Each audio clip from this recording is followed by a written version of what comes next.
we woke up today and they were still at home.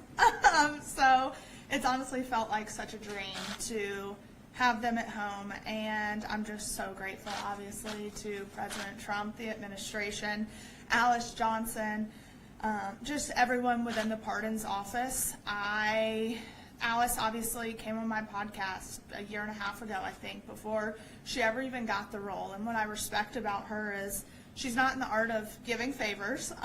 Neither is President Trump. And when she got the role, she looked into our case. They saw the injustices. The media loves to run with this $30 million scheme without doing the research to look into the documents. And there was no $30 million scheme. But I just appreciate the administration looking into it and seeing the faults within our case, the corruption, and just the weaponization of the DOJ. So we are just so excited and moving forward. Obviously, getting them home the past 2.5 years, I have fought. Like, that was my #1 priority, was getting my parents home. But now that they're home, now we move on to all the other men and women that are in the system and getting them home. And I know we're going to continue to work. We're going to be in D.C., and Mom and Dad are now along for the ride because we're not leaving those men and women behind. There's too much work that needs to be done. There's too much reform that needs to be done. So we're just super excited, and here he is, Todd Chrisley, after running from, the media at Nordstrom yesterday. Good morning, guys. Thank you all very much for coming today, for having the interest. I want to thank first and foremost my Lord and Savior, because that's who got me through it. I want to thank President Trump. I want to thank the administration. I want to thank Alice Johnson. I want to thank every person that has prayed for us, that has stayed in the fight and that fought for the truth to come out. And so I am grateful for it. And as Savannah said, she has fought a long fight.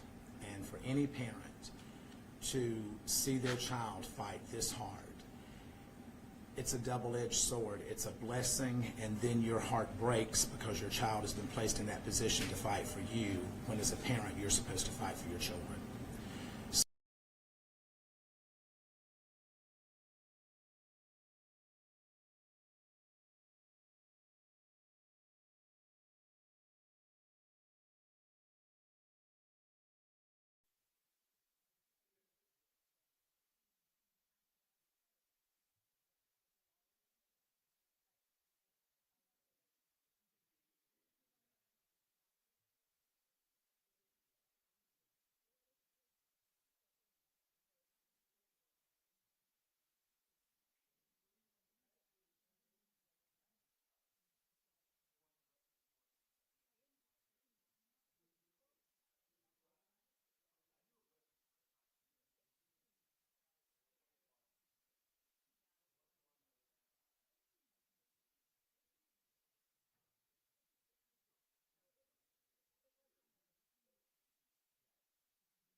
GOP glow.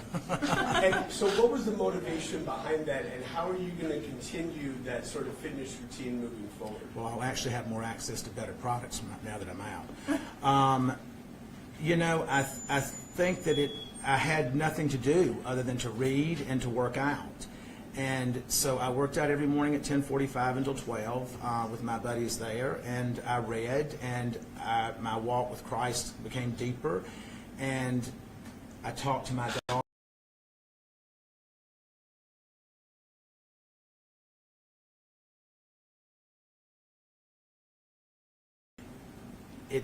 I haven't had the same effects that so many people leaving the prison system have had. So I'm grateful for that. Or maybe it's just all the residual Botox that never wore off. What was the reunion like, though, first night? Yes, I think for me, obviously I went to pick up my dad. And when he walked out, it was just such an overwhelming feeling because the last time I was there, I was dropping him off and watching him walk away. So I think watching him walk towards me, I was an absolute disaster. And we left there, and it was amazing. And I FaceTimed my friend Margot, who works within the administration, and she goes, "Hold on a second." She was like, "I'm here with the president."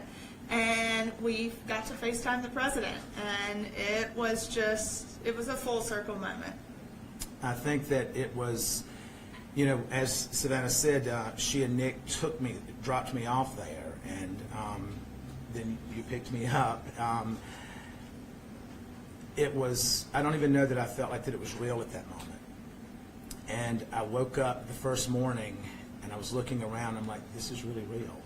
I'm home. So I was grateful for our family to be all back in the same room, to be together, to share a meal together, to pray together, and to know that we're still in the fight together. Question to Hero. Mr. Chrisley, do you have any remorse for the actions that led to your evasions? Oh, you must be CNN. What? Do I have any remorse? I would have remorse if it was something that I did. Well, your wife did apologize last year in federal court. Well, let me explain to you how that works, if you don't mind. Yeah.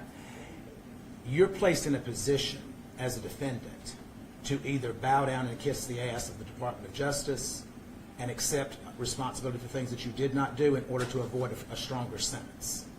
And the corruption that went on in our case is going to continue to unfold, and Alex is going to continue to give each and every one of you the evidence that as it comes in. Next question. You haven't seen your wife in so long. Hearing her voice, seeing her, what was that like? It was overwhelming. It was overwhelming. Julie and I have been together for over 30 years, and she is my best friend. We have raised our children together, a grandchild that is now my legal daughter, and we've had all the ups and downs. You know, we've gone through breast cancer together. We've gone through multiple medical procedures with her, and it was great to be home. No matter where that is, as long as she's there, it's home. Got a question up here? Hey guys, well, welcome home, Todd. Thank you so You're much. welcome. I know this has been a big journey for you and for you, Savannah. What is one thing that happened behind the scenes that maybe you want the public to know and to understand? You want to go first? I think, you know, obviously the biggest misconception right now is that I either paid for a pardon or slept for a pardon. That's something I would or like, that's the biggest misconception right now. And if people knew the countless hours and the money and the time that I spent going to DC, literally with not a meeting scheduled, and I just got on a plane and went and said, I'm going to be in the right room at the right time and meet the right people. I fought hard and I was exhausted and I begged for meetings. There was nothing I was never too good to ask. And that's the thing is people think, oh, you're a celebrity, you're white, you have money.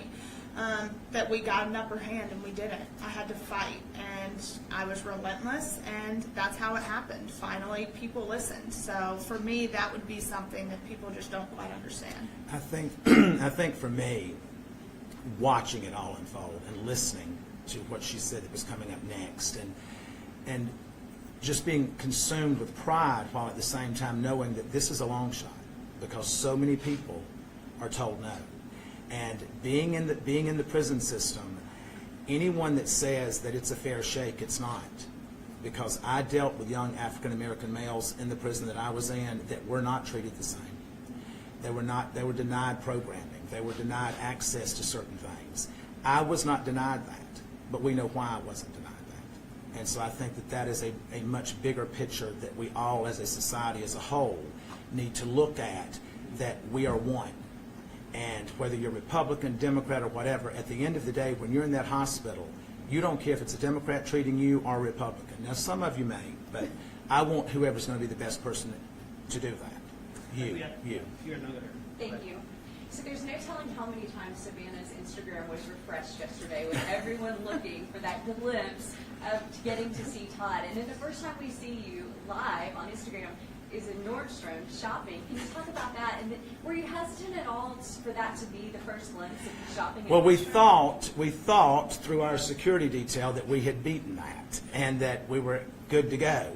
And what we did not realize is that there was multiple outlets that were following us, but we had interference with the security team. And I don't know why it's that exciting to go watch me buy underwear. I mean, it's just not. But we went in to grab a few things because of what I have an event to go to tomorrow. And then we looked up and the people in Nordstrom's coming and said, you need to understand that the press is here, the press is here. And so I'm like, they're just wanting this one first picture. And so I said, go live with it. I says, and that stops them. And so that's what we did. Did it work? It did. Hey. Go down the front and in the back. But What do you have to say to the people who say you were only pardoned because of your status? I understand it. I understand it. That's not something that you can look at and say, well, that had nothing to do with it. I don't know if it did or if it didn't, because I wasn't involved in the process. But what I can tell you is that I believe in our President of the United States, and I believe in his commitment. When he created the First Step Act, that was to help incarcerated individuals. It was not adhered to by the Department of Justice. And the entire time during the Biden administration, it was not adhered to. So to hear him say that it is now going to be adhered to and Pam Bondi is going to make sure of that, literally since Pam Bondi has stepped in, now the Bureau of Prisons have been given a directive through a new director who I have such a huge amount of faith in, William Marshall, that he is going to make sure that the First Step Act is implemented, and these men and women are going to get the credit that they're supposed to be getting. They're going to get the training and the education that they're promised, and they're going to be given a right to go back to their families in a speedier way. So I do understand that, and if that's the case, I don't know how to address the fact that if it is the case, but I'm grateful to God for whatever reason it was that we were able to obtain it. foreign in first. Hi, we know you've called the Nashville area home for a few years, having a home in Brentwood, Wilmington. What's your plans for potentially keeping a life here in Nashville and in the future? We do have future plans. Nashville will always hold a very special place in our heart. But we have other plans. Do you plan to stay here? We will probably always have a presence here. I don't know that we'll be here full time. Back row, please. No, you. So after people have been incarcerated, a lot of times they say that isolation and that feeling almost of not being able to associate with family and friends is almost for them feeling like part of a death. And then having them come back is almost like a second chance.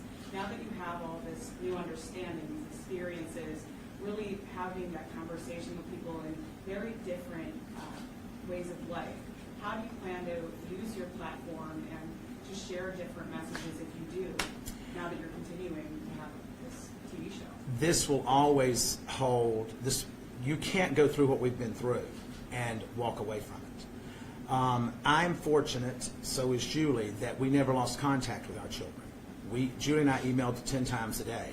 And I think it's also important to understand that I was at a camp. It was the brokest child camp that you can go to. The accommodations were not great. But it, needless to say, was a camp. It was a former military base. So we had free access to walk, and we had a track and a weight pile, and we had things that we could do. But there are men there that after, I think statistically, after the first 2 years, people lose contact with their loved ones. And that, I can't even imagine how that must feel, but at the same time, I think that we at this point, God has said, when you know better, you do better. And it's our job at this point to expose all of that and to try to make those men and women's lives better if we can. And that's what I plan to do. So let's take a step back and take a look forward. First of all, what were both of your first reactions to the part where you just shocked? And looking forward tell us, your return to television, this docuseries? Can you tease what it will be like in nature, what the focus will be? Tell us about that. I mean, when I got the call, like I said, I was walking into the grocery store and I stopped in the parking lot. I was like, what do I do? I was like, okay, go back to my car. And so I sat in my car and had that phone conversation that's online with President Trump. And I was in such shock. I really didn't know what to say. I started crying. Grayson was with me and we're like, oh my God, it's happening. It's happening. And I really don't even remember driving home.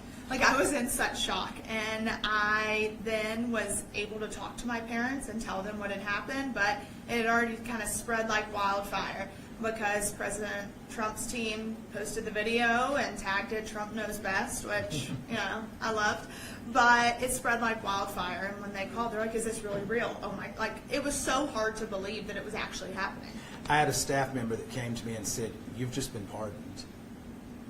And I just looked at him and he says, no, really, you've been pardoned, it's in the news.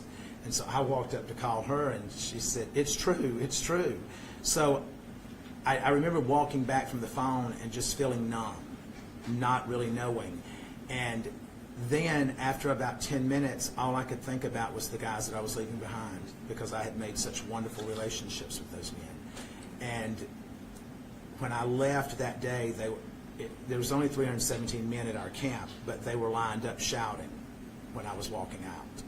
And they were saying, don't leave it, don't forget us, don't forget us. And my commitment is to them that I will never forget them. And how about the docuseries? So we had been filming, and we had just wrapped filming for all intents and purposes. And then we get the call that they had been pardoned, so we picked right back up. And we're excited because I think this new show is going to give, first off, it's going to give people a look into the trial and things that we went through, and we're going to set the record straight, put some documents out there. Alex is on there. But it comes full circle because we go back and then we get to the point where mom and dad are pardoned, and now we move forward with our lives. And I know for me personally, now I get to be a normal 27-year-old, almost 28. And so my goal, it's like we were talking last night, it's like I'm traveling to 30 countries by the time I turn 30. But going to D.C. is going to be, I will be there a lot more because now I hope to work with the Federal Bureau of Prisons and Billy Marshall and help them expose the corruption because he has vowed to hold people accountable if there has been abuse and corruption to occur. So I'm extremely excited for that, to work with some organizations, put bills in front of Congress, especially for women who are incarcerated. So that's kind of our goal. And then obviously they've already got all the offers rolling in, so it's going to make life so much easier. You'll see him on quite a few different shows, I have a feeling. So one more question, and then I think Can Todd confirm that you will be a part now of the second portion of the series? We are. Yeah. We started filming literally the night that we got home. As soon as we got home. So I think with this new series, you will see the first time he and mom see each other for the first time.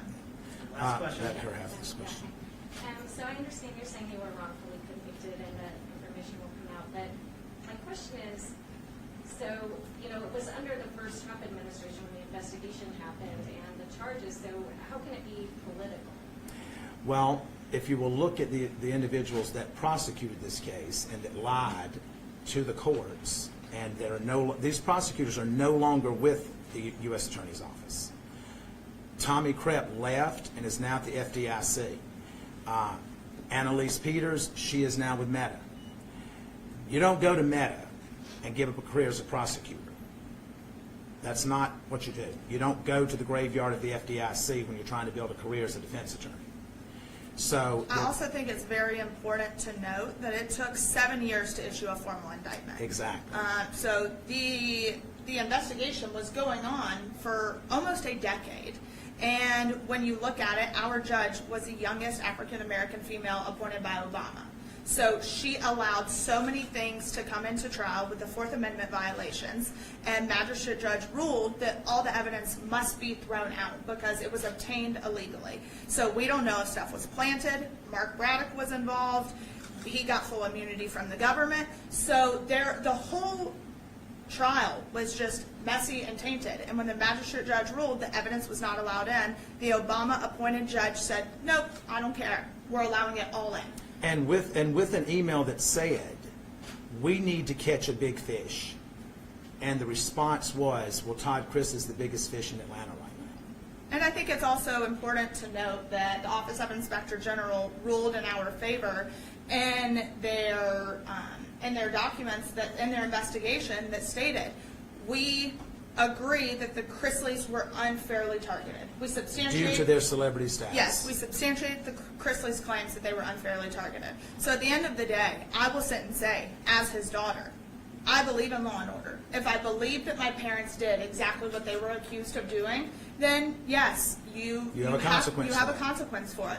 Do I think the consequence should have been 12 years? No, I do not. That's not even a fair sentence if it was true. But I know in my heart of hearts it was not true. I caught these prosecutors in so much misconduct, speaking to the judge, having ex parte communications.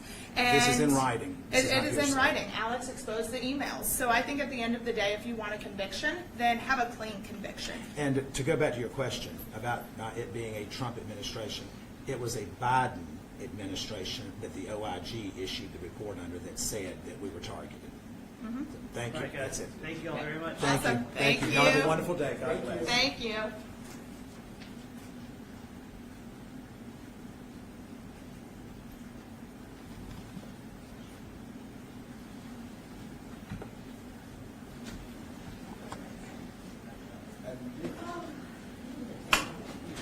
Thank y'all for coming. If you guys need anything, I can give you a card or my email, phone number, whatever y'all need. I'm here to help. Thanks. Thank you. So Alex, Alex, while we're talking this, I have some questions. Send those an email to me and I'll do my best to get those in front of them. I will.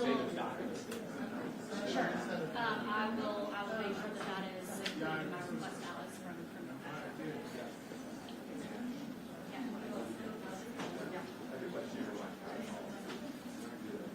I don't have that, but, they might.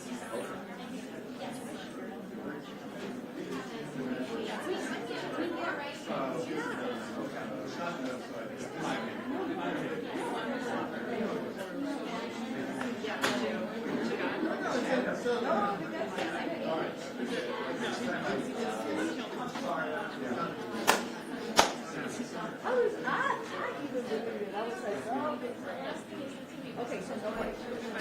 We're going to go live at 11:30, so 25 minutes. They picked out my song already, so they have it in there.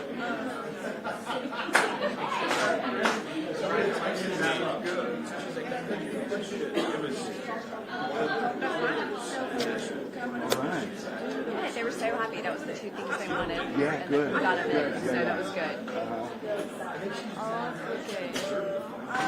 So you're good, generally. Yeah.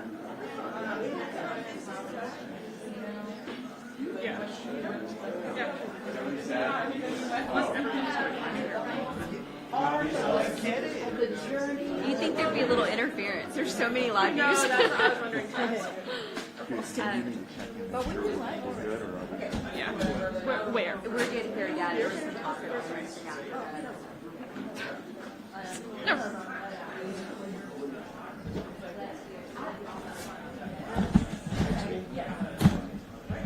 Sure. We have 25 minutes still. I know, they're all coming.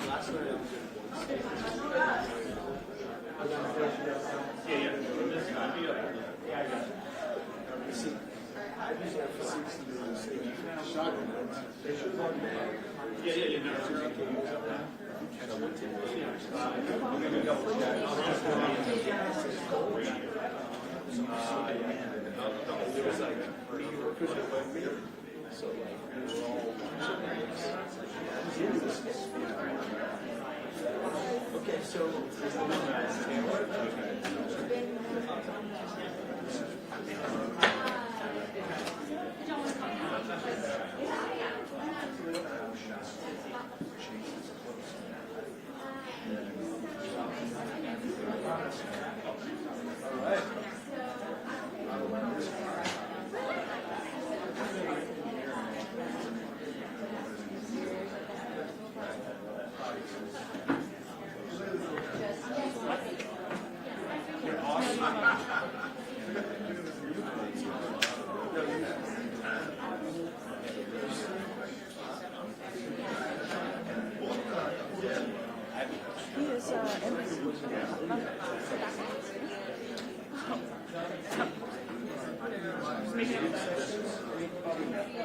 NBC Atlanta.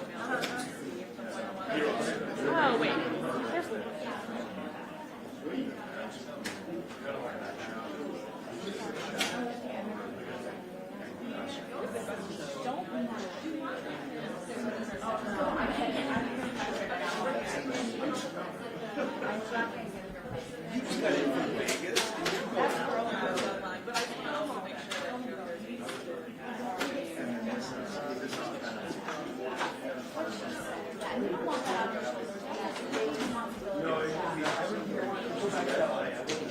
Oh, he's like, sorry. I was trying to